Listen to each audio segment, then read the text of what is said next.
नमस्कार, हमारे भारत वंदना news channel में आपका हार्दिक स्वागत है। मैं हूं अनुस।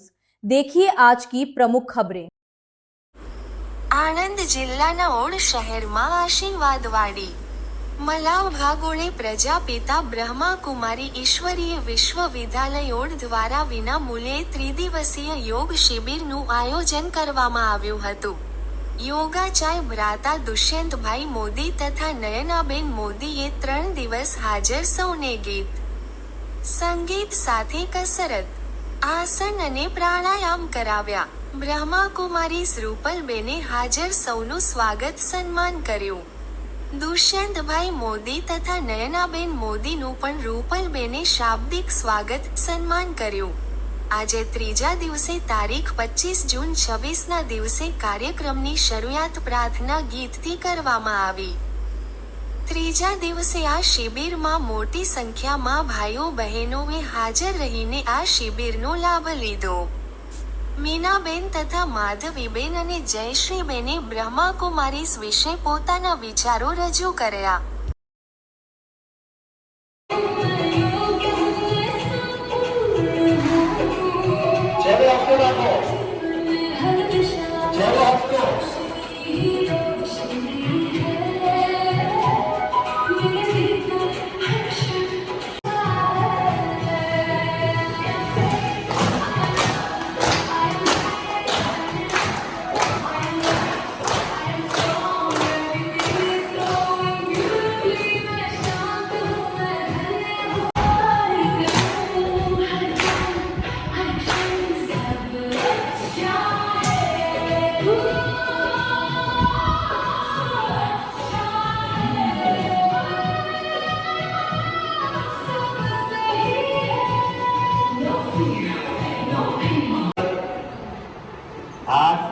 બીજો પગ એક બેને મને કહ્યું કે હું પગ હલાવું છું મને અહીં દુખાવો થાય છે, તો સાંભળો, એટલે શું થશે? શરૂઆતમાં દુખાવો થશે, પછી ધીરે ધીરે ધીરે દુખાવો જતો રહેશે। યોગાસનમાં રોજ બેસવું જોઈએ।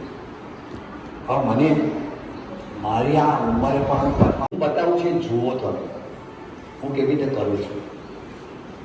નૈનાબેન તમે પણ જોજો, બરાબર? સ્ટાર્ટ।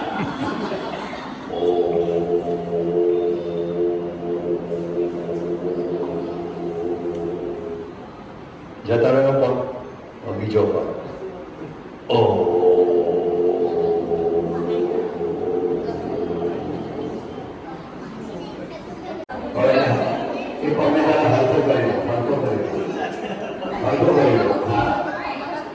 બીજો પગ ઉઠાવો।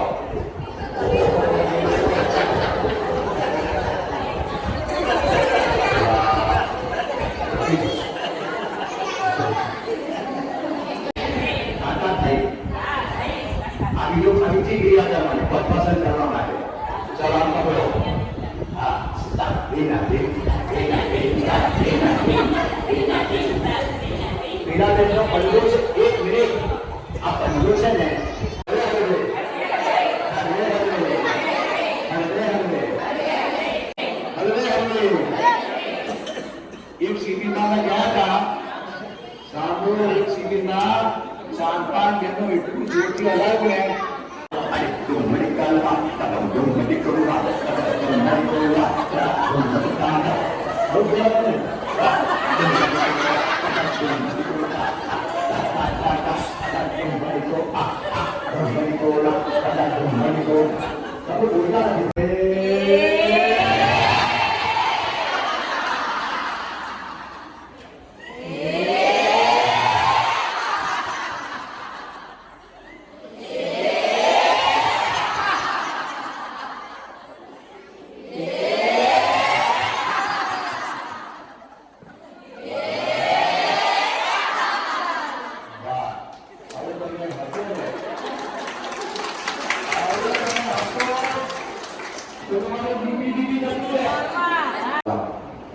માતુવાડીમાં જાઓ, ગાયત્રી પરિવારમાં જાઓ, પણ કોઈ સંગ કરો।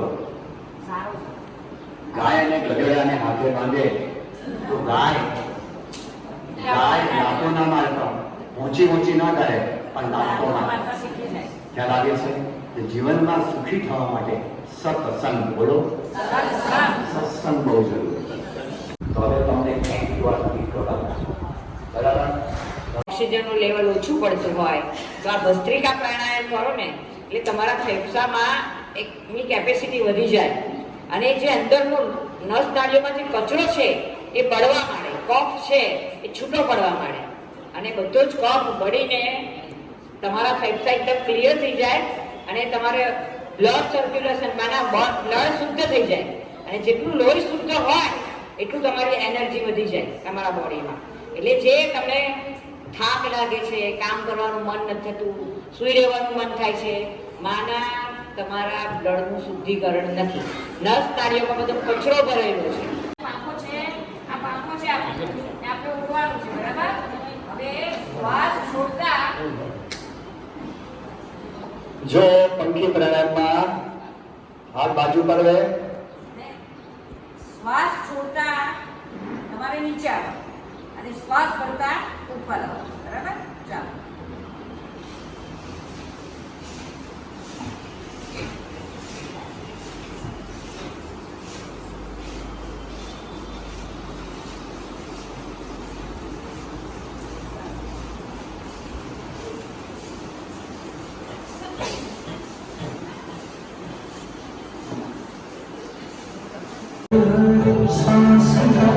जो मुझे जीवित रखती है, धन्यवाद मेरे दिल का जो लगातार धड़कता है, धन्यवाद मेरी आंखों का इस सुंदर दुनिया के लिए, धन्यवाद मेरे कानों का गीतों और प्रकृति की धुनों के लिए,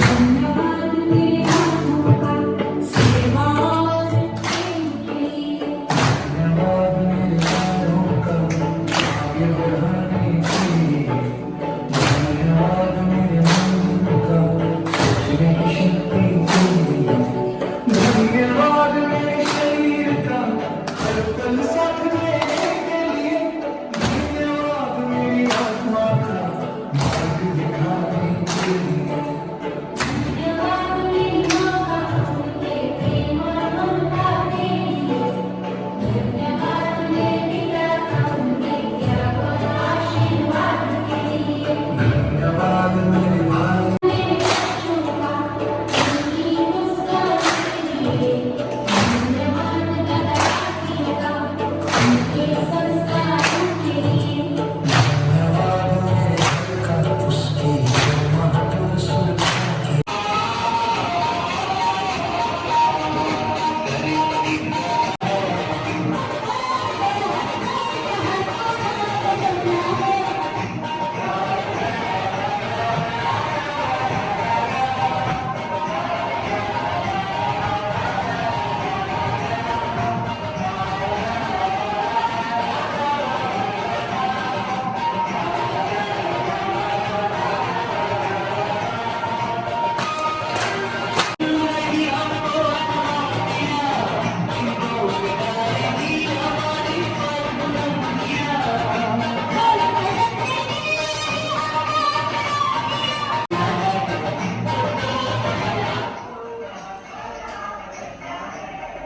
એટલે એવું કહેવાય છે કે દુર્ગુણથી દુઃખિત થવાય. બોલો,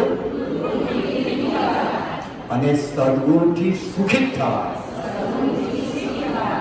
સારું જુઓ, સારું જુઓ, સારું વિચારો, સારું બોલો, સારું સાંભળો, સારું કરો. આટલું જ કરવાનું છે ભાઈ. અરે આત્માનું પરમાત્મા સાથે તેને કહે છે યોગ. તેને કહે છે દરેક મા બાપે છોકરીને પરણાવી છે, કોઈને સાધુ બનાવી નથી. તો આ બેને પોતાનું જીવન સમાજને અર્પણ કર્યું છે. તો દીદીને આપણે 3 તાળીઓમાં આપીશું.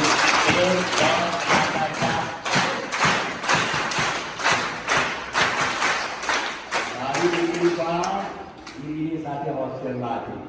મેં કીધું તારે બ્રહ્માકુમારી બહુ અઘરું બા ના મારે નથી. આ દારૂ થવાની વાત નથી.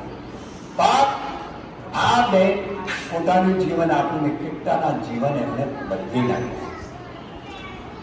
તો કાલે દીદી, કારણ કે એમને જીવનને આપી દીધું છે, સમર્પિત કર્યું છે.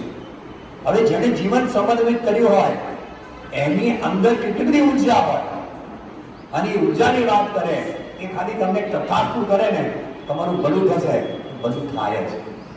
એટલા માટે સંતો મંતોના આશીર્વાદ. દીદી કંઈ પગે લાગવાનું નથી, એમને હાર પહેરવાનું નથી, દિલથી પગે લાગવાનું છે, દિલથી ભાવ કરવાનો છે. તો કાલથી આપણે જે શિબિર છે કેટલા જણ આવવાના જરા પૂછો કરે, કેટલા જણ સમય આપવાના છે, સીધો આ પૂછો કરો, સીધો મનની વાત. અને જે લોકો મનની વાત સાંભળીને, તમે જો આ બેન બીએસસી થયેલા છે, અને બીએસસી થઈને એ જ્યારે આ સત્સંગની વાત કરે છે એમના ઘરમાં ચમત્કાર થયો છે. દેરાણી જેઠાણી એમ ટીમ સાથે કામ કરે છે. બેનું વાત શાંતિ. મારો અભ્યાસ તો બીએસસી કરેલી છે ને કેમિસ્ટ્રીમાં બીએસસી કરેલી છે. પણ એટલે બ્રહ્માકુમારીમાં આવ્યા પછી મારા જીવનમાં બહુ જ બધું પરિવર્તન આવ્યું છે. અને મારા સંસ્કાર પણ એમ કે થોડા હું જિદ્દીલી હતી, મને ક્રોધ પણ આવતો હતો. પણ એમ કે દરરોજ આ બધું સાંભળીને મન પણ એકદમ શાંત થઈ ગયું અને બહુ જ બધું મારામાં પરિવર્તન આવ્યું છે. અને અમારા પરિવર્તનના લીધે એમ કે અહીં બધું શીખવાડવામાં આવે કે આપણે જમવાનું કેવી રીતના બનાવવાનું, કેવી રીતના ભગવાનને યાદ કરવાનું, ભગવાનને યાદથી શું શું ફાયદા છે. તો કહે છે ને કે આપણે જ્યારે કહેવાય છે ને કે સત્યનારાયણનો શીરો બનાવતા હોઈએ તો મનમાં કેવી એ હોય કે ભગવાનનો શીરો બનાવીએ છીએ. તો અમે તો દરરોજ જ ભગવાનની યાદથી બધાને ખવડાવીએ છીએ. એટલે અમારા ઘરમાં તો દરરોજ જ 3 ટાઈમનો પ્રસાદ થાય એવું જ છે. તો પછી એ પ્રસાદના લીધે ઘરના વાતાવરણમાં પણ બહુ બધું ચેન્જ આવ્યું ને અમારું આખું જ ઘર હવે એમાં સારી રીતે એટલે બધું માને છે અને બધું બહુ જ સારું છે અમારું ઘર. હું એમ તો પીપળાવની છું પણ હું રહું છું ત્યાં બોમ્બે બાજુ પડગમ. હા, અહીં મારું મેરેજ કર્યું છે.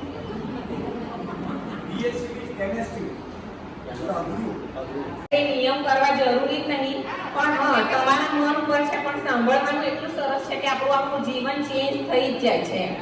ભગવાન સ્વયં ભગવાન આવીને આપણને આટલું બધું જ્ઞાન સમજાવે છે. તો એ કંઈ ખોટી વાત નહીં, એટલે પોતાને પરિવર્તન કરવા જેવી જ વાત છે કે ભગવાન આપણને કેટલું સરસ બધું સમજાવે છે. આના માટે લોકોના મનમાં એવું છે કે ઓમાં જઈએ એટલે આ નિયમ કરવા પડે, એવું કંઈ નિયમોનું જરૂરી નથી. હા, પણ જ્ઞાન સાંભળો. સ્વયં ભગવાન આપણા માટે ઉપરથી નીચે આવ્યા છે કે મારા છોકરાઓને હું પરિવર્તન કરું. તો પછી આપણે આટલું બધું સાંભળીને ઘરે બેસી રહીએ અને ભગવાનનું જ્ઞાન ના સાંભળે તો એ સારું કહેવાય. જ્ઞાન માના સમજ તો ભગવાન આપણે એના બાળકો છીએ એટલે બાળક આપણે કેમ સમજાવીએ. સરસ, થેન્ક યુ. આભાર. જ્યારથી આમ સંસ્થામાં જોડાઈ છું ત્યારથી મારું બી જીવન એટલું પરિવર્તન થયું છે. મારામાં તો પહેલેથી થોડેક શાંતિના એના ગુણ હતા જ, પણ અત્યારે વધારે શાંતિને લીધે ઘરમાં બી એટલી શાંતિ જગાડ રહ્યા છે. કારણ કે મારા હસબન્ડનું બી નેચર ગુસ્સાવાળો કે કોઈ ક્રોધી, પેલું શું કહેવાય કે જિદ્દી, એ બધું તો અત્યારે હું એટલું ફાઇન હેન્ડલ કરું તો એ મને સમજે છે હવે. કારણ કે એના સ્વભાવ સંસ્કારમાં મારામાં પરિવર્તન, મેં એમને પરિવર્તન કરવાની કોશિશ નથી કરી, હું પોતે બદલાઈ છું. એટલે એમનામાં બી સારું એવું પરિવર્તન આવ્યું છે. અને જે ભગવાનની અમે મેડિટેશન કરીએ છીએ ને એમાં પૂરા વિશ્વ માટે તો ઘર માટે તો કરીએ જ છીએ, પણ પૂરા વિશ્વ માટે અમે લોકો મેડિટેશન કરીએ છીએ. એનાથી ઘરમાં બી એટલી સુખ અને શાંતિની આપણને અનુભૂતિ થાય છે. શાંતિ.